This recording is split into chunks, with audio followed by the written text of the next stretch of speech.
Why, if it isn't my underclassman, Sino. What a pleasant surprise it is to see you in Mondstadt during the Windbloom Festival. Greetings, Lisa.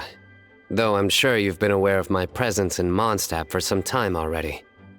Oh dear, looks like you've seen right through me. But I was in no hurry. I knew we'd see each other sooner or later. Yes.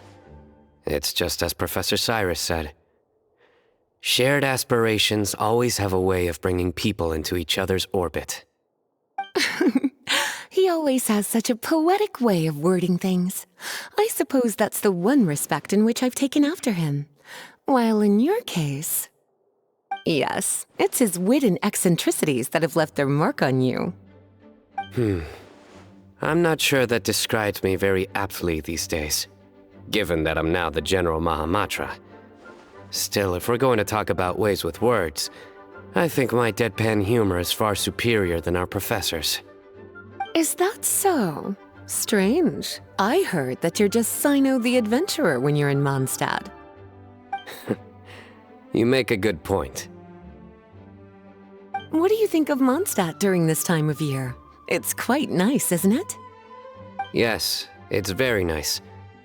I think I'm starting to understand your reasons for leaving the academia. I've always prided myself on making wise decisions, and that was certainly one of them. If our professor had been as sensible as you, he would have had a much easier time in his working life. Being stubborn doesn't help anybody. Well, if even you feel comfortable criticizing him now that he's retired, it really goes to show how much he's changed.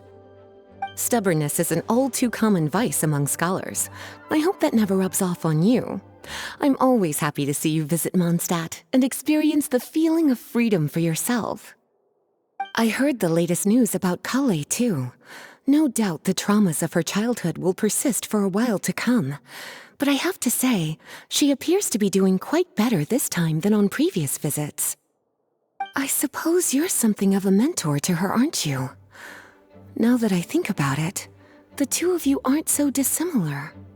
The power of Hermanubis once brought you great suffering. That's all in the past now. Besides, Professor thankfully didn't treat me like a test subject for the priestess power like the higher-ups had hoped, even though I was a desert dweller.